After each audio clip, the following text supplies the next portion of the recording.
45-minute lessons even with the youngest students, and I am able to use pretty much all of that time because there's such a variety of activities that we're really able to fill that time.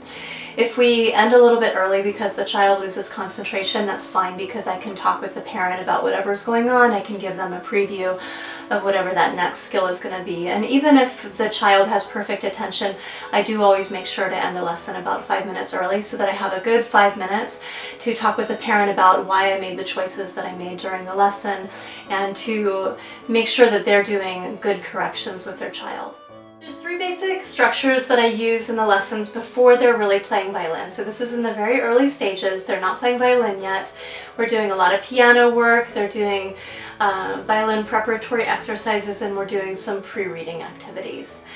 The very first thing that I always do, and this is something that really is easy for them, it puts them at ease, I'll sit down on the floor with them cross-legged and we'll sing 2 songs together. The first song is always a review song, something that puts them at ease, and then the second song is usually something that we maybe haven't done together. I want to stretch them into some new repertoire. We're always going to keep a steady beat as we're doing the songs. I'm testing their ability to keep a steady beat, and we're also really ingraining that sense into their body. We're always doing strong beat and weak beat as we do steady beat, and there's 2 different ways that I do the beat, and it really depends on the child which one is more comfortable for them and which one they're more successful at. The first way is hands down, hands up, just on their lap. And then for some other children it works a lot better to do hands down and then touch, hands down and touch. I also want to make sure that they're always singing at the same pitch level. For most students, the best key for them to sing in is D major. So we'll pluck a D if we're starting on Do, or we'll pluck an A if we're starting on So. So for example, let us chase the squirrel. Ready, sing, let us chase the squirrel, etc. From there, it's very natural to pivot to doing some board work with the beat circles on the board. I'll usually do that with the new song because it's a really nice opportunity to practice the solfege of the new song while also working on another activity, which is the note reading and discriminating how many sounds they're hearing on a beat. So we'll do that new song a few times, just pointing to the beat circles on the board, and then we'll start to fill in the circles.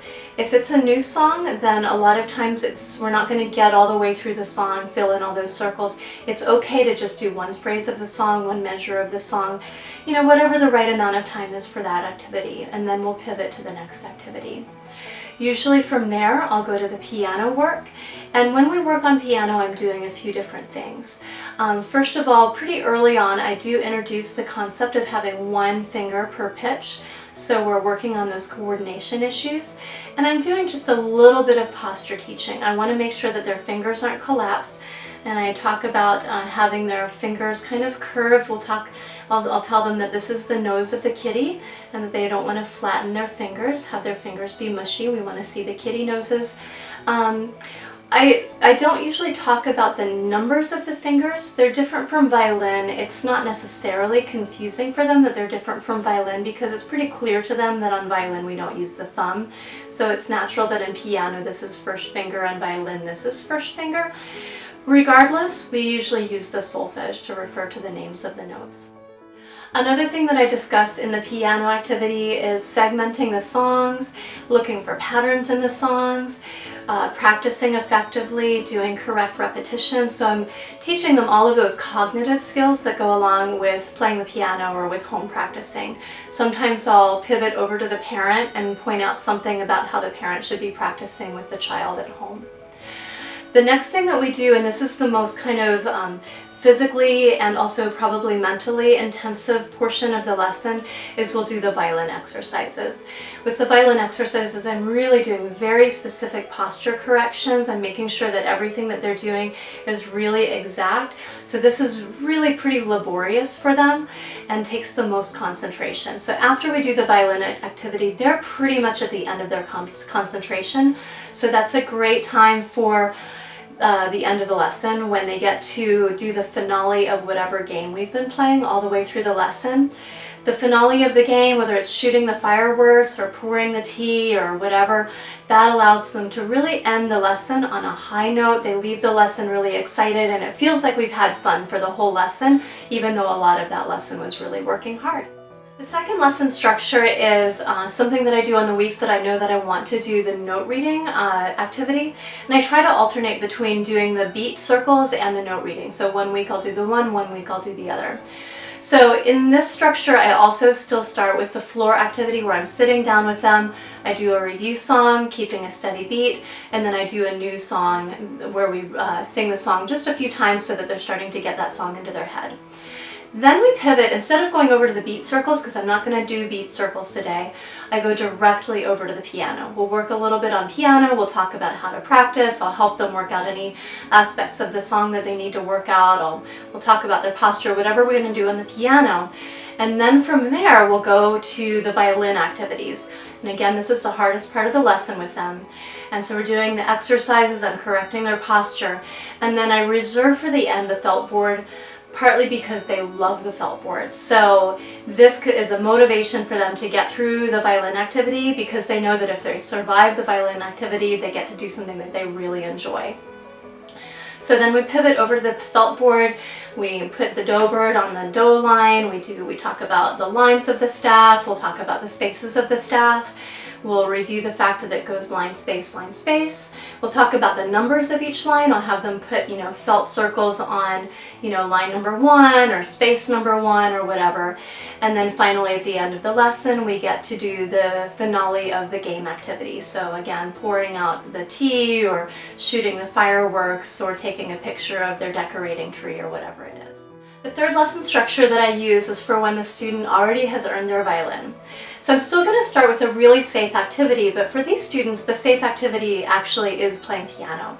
So we'll start with the piano part, and what they really just want to do is show off the new songs that they learned this week on the piano. They're really excited to bring me a new song every week.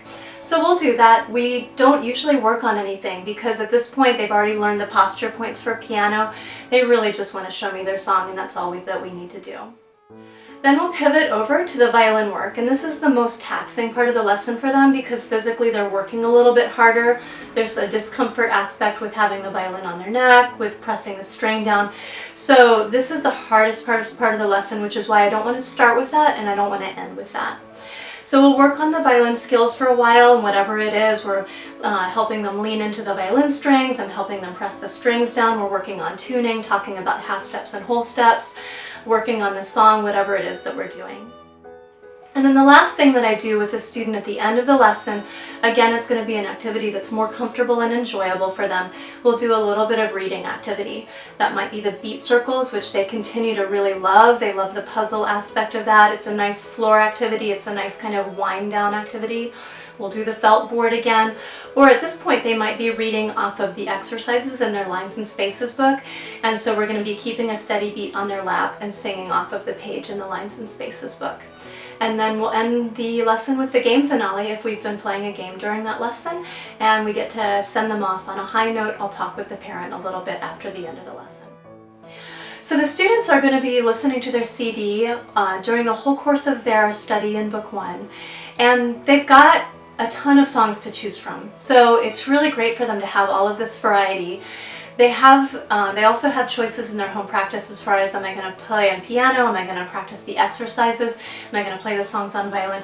So they have a lot of material to choose from. What I have noticed is that in terms of playing the songs on the violin, it's usually good for them to stick to about 3 songs. Any more than that, they're going to start to get the information a little scrambled in their head. Any fewer than that, it's not really enough variety for them. Same thing playing the songs on piano. It's really good for them to usually focus in on 2 or 3 songs that they're going to polish during that week. Sometimes I'll assign the songs, sometimes I'll let the parent and child kind of decide on their own what they're going to do, and it kind of depends a little bit on the family. Some families really like to have that assignment coming from the teacher, and for other families, they're really good at creating that structure and sort of following their own inclination at home. It's worth talking a little bit also about the Montessori aspect of this. This is a very, very structured system that we've created with the Kaleidoscopes book. And within that very structured system, there's a lot of room for the child to really find their own way. And what that really does, it gives the child a sense of empowerment because they have the ability to make choices. The parent also has the ability to make choices, to kind of follow their instincts with their own child. Like, I think they're ready to work on this. I think we need an easy day today. I want to focus on maybe some songs that are really within their comfort zone. And the two of them together can really collaborate and create a dialogue where they're finding what works for them.